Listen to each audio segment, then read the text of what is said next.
Hello friends, ನಮಸ್ತೆ ಎಲ್ರಿಗೂ. ಇವತ್ತು ನಾನು ನಿಮ್ಮ ಜೊತೆ ತುಂಬ ಮುಖ್ಯವಾದಂತಹ ವಿಷಯವನ್ನು ಶೇರ್ ಮಾಡಬೇಕು ಅಂತ ಬಂದಿದ್ದೀನಿ. ಏನಪ್ಪ ಅಂತಂದರೆ, ಇವತ್ತು ನಾವು ಯಾವುದೇ ಸ್ಥಿತಿಲಿರಬಹುದು, ನಮ್ಮ ಎಲ್ಲ ಸಮಸ್ಯೆಗಳಿಗಾಗಿರಬಹುದು ಅಥವಾ ನಮ್ಮೆಲ್ಲ ಗುಡ್ ಲಕ್ಗಳಿಗಾಗಿರ್ಬೋದು, ಏನು ಕಾರಣ ಇರಬಹುದು. ಫಾರ್ ಎಕ್ಸಾಂಪಲ್, ತುಂಬ ಶ್ರೀಮಂತರ ಮನೇಲಿ ಹುಟ್ಟಿರ್ತಾರೆ, ಬಟ್ ತುಂಬ ಕಷ್ಟಪಡ್ತಾ ಇರ್ತಾರೆ. ಬಡವ್ರ ಮನೇಲಿ ಹುಟ್ಟಿರ್ತಾರೆ, ತುಂಬ ದೊಡ್ಡ ಮಟ್ಟಕ್ಕೆ ಅಚೀವ್ಮೆಂಟ್ ಮಾಡ್ತಾರೆ.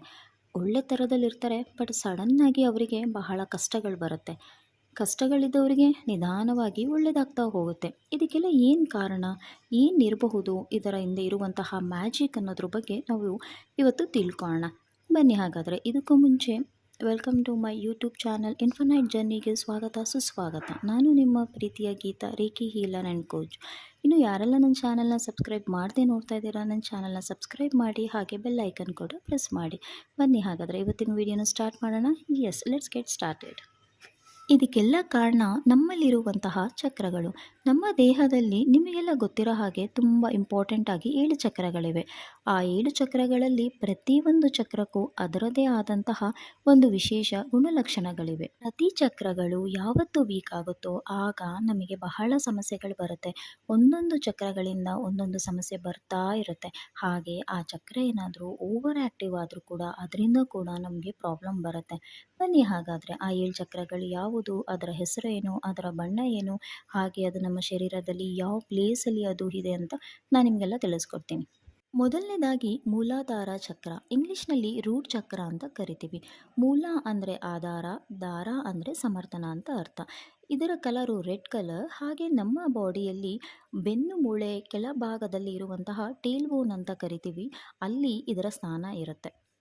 ಎರಡನೆಯ ಚಕ್ರ ಸ್ವಾಧಿಷ್ಠಾನ ಚಕ್ರ, ಇಂಗ್ಲಿಷ್ನಲ್ಲಿ ಸ್ಯಾಕ್ರಲ್ ಚಕ್ರ ಅಂತ ಕರಿತೀವಿ. ಇದರ ಅರ್ಥ ಸ್ವಯಂ ಸ್ಥಾನ. ಈ ಚಕ್ರದ ಬಣ್ಣ ಆರೆಂಜ್ ಕಲರ್, ಕಿತ್ತಳೆ ಬಣ್ಣ. ಈ ಚಕ್ರ ಮೂಲಾಧಾರ ಚಕ್ರಕ್ಕಿಂತ ಮೇಲೆ ಇರುತ್ತೆ, ನಾಭಿಯಿಂದ ಕೆಳಗಿರುತ್ತೆ. ಮೂರನೇ ಚಕ್ರ ಮಣಿಪುರ ಚಕ್ರ, ಇದನ್ನ ಇಂಗ್ಲಿಷ್ನಲ್ಲಿ ಸೋಲಾರ್ ಪ್ಲೆಕ್ಸಸ್ ಅಂತ ಕರಿತೀವಿ. ಇದರ ಕಲರ್ ಹಳದಿ ಬಣ್ಣ, ನಾಭಿಯಿಂದ ಮೇಲೆ, ಎದೆಯ ಮೂಳೆ ಭಾಗದಿಂದ ಸ್ವಲ್ಪ ಕೆಳಗೆ ಮಧ್ಯಭಾಗದಲ್ಲಿರುತ್ತೆ. ನಾನು ಇಮೇಜ್ ಹಾಕ್ತಾ ಇದ್ದೀನಿ, ನೀವು ಮೇಲೆ ನೋಡಬಹುದು. ನಾಲ್ಕನೇ ಚಕ್ರ ಅನಾಹತ ಚಕ್ರ, ಇಂಗ್ಲಿಷ್ನಲ್ಲಿ ಹಾರ್ಟ್ ಚಕ್ರ ಅಂತ ಕರಿತೀವಿ. ಅನಾಹತ ಚಕ್ರದ ಸ್ಥಾನ ಹೃದಯದ ಮೇಲೆ ಭಾಗದಲ್ಲಿ ಅನಾಹತ ಚಕ್ರ ಇರುತ್ತೆ. ಈ ಚಕ್ರದ ಕಲರು ಗ್ರೀನ್ ಕಲರ್. ಐದನೇ ಚಕ್ರ ವಿಶುದ್ಧ ಚಕ್ರ, ಇಂಗ್ಲಿಷ್ನಲ್ಲಿ ಥ್ರೋಟ್ ಚಕ್ರ ಅಂತ ಕರಿತೀವಿ. ವಿಶುದ್ಧ ಚಕ್ರದ ಅರ್ಥ ಅತ್ಯಂತ ಶುದ್ಧ.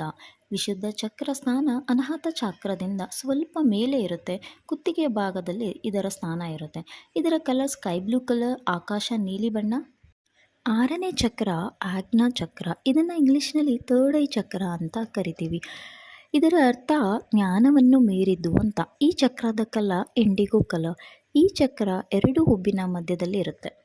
ಏಳನೆಯ ಚಕ್ರ ಕೊನೆಯ ಚಕ್ರ ಸಹಸ್ರಾರ ಚಕ್ರ, ಇಂಗ್ಲೀಷ್ನಲ್ಲಿ ಕ್ರೌನ್ ಚಕ್ರ ಅಂತ ಕರಿತೀವಿ. ಈ ಚಕ್ರದ ಅರ್ಥ ಸಾವಿರಾರು ದಳಗಳು ಅಂತ. ಈ ಚಕ್ರದ ಕಲರ್ ನೇರಳೆ ಬಣ್ಣ. ಈ ಚಕ್ರ ನಮ್ಮ ದೇಹದಲ್ಲಿ ತಲೆಯ ಮೇಲೆ ನೆತ್ತಿಯ ಭಾಗದಲ್ಲಿ ಇರುತ್ತೆ. ಈ 7 ಚಕ್ರಗಳಲ್ಲಿ ಯಾವುದಾದ್ರೂ ಒಂದು ಚಕ್ರ ಬ್ಯಾಲೆನ್ಸ್ ಇಲ್ಲ ಅಂತಾದರೂ ನಮ್ಮ ಲೈಫಲ್ಲಿ ನಾವು ತುಂಬ ಪ್ರಾಬ್ಲಮ್ಸ್ ಕ್ರಿಯೇಟ್ ಆಗುತ್ತೆ. ಇದರಿಂದ ಆರೋಗ್ಯ ಕೆಡುತ್ತೆ, ಚಿಂತೆ ಜಾಸ್ತಿ ಆಗುತ್ತೆ, ಭಯ ಜಾಸ್ತಿ ಆಗುತ್ತೆ, ಜೀವನದಲ್ಲಿ ನೆಮ್ಮದಿ ಕೂಡ ಇರೋದಿಲ್ಲ. ಈ ರೀತಿ ಸುಮಾರು ಪ್ರಾಬ್ಲಮ್ ಫೇಸ್ ಮಾಡಬೇಕಾಗತ್ತೆ.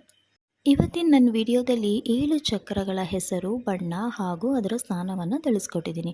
ನನ್ನ ನೆಕ್ಸ್ಟ್ ವಿಡಿಯೋದಲ್ಲಿ ಅದಕ್ಕೆ ಆದಂತಹ ಬೀಜಾಕ್ಷರಿ ಮಂತ್ರಗಳಿದೆ, ಅದರ ಬಗ್ಗೆ ನಾನು ನಿಮಗೆ ಡೀಟೇಲ್ ಆಗಿ ತಿಳಿಸ್ಕೊಡ್ತೀನಿ. ಹಾಗೆ ನಮ್ಮ ಜೀವನದಲ್ಲಿ ಚಕ್ರಗಳು ಇಂಬ್ಯಾಲೆನ್ಸ್ ಆದಾಗ ನಮ್ಮ ಲೈಫ್ಗೆ ಅದು ಯಾವ ರೀತಿ ಎಫೆಕ್ಟ್ ಆಗುತ್ತೆ, ಹಾಗೆ ಅದು ಇಂಬ್ಯಾಲೆನ್ಸ್ ಆಗಿದೆ ಅಂತ ನಾವು ಹೇಗೆ ಕಂಡುಹಿಡ್ಕೊಳೋದು, ಅದನ್ನು ಹೇಗೆ ಬ್ಯಾಲೆನ್ಸ್ ಮಾಡ್ಕೊಳೋದು ಅನ್ನೋದು ಕಂಪ್ಲೀಟ್ ಡೀಟೇಲ್ಸ್ ನಾನು ನಿಮಗೆ ತಿಳಿಸ್ಕೊಡ್ತೀನಿ. ಇವತ್ತಿನ ನನ್ನ ಈ ವಿಡಿಯೋ ನಿಮಗೆಲ್ಲ ಉಪಯುಕ್ತ ಆಯಿತು ಅನ್ಕೋತೀನಿ. ನಿಮಗೆಲ್ಲ ಇಷ್ಟ ಆಗಿದ್ದರೆ ಲೈಕ್ ಮಾಡಿ ಹಾಗೂ ಶೇರ್ ಮಾಡಿ. ಮತ್ತು ನನ್ನ ನೆಕ್ಸ್ಟ್ ವಿಡಿಯೋದಲ್ಲಿ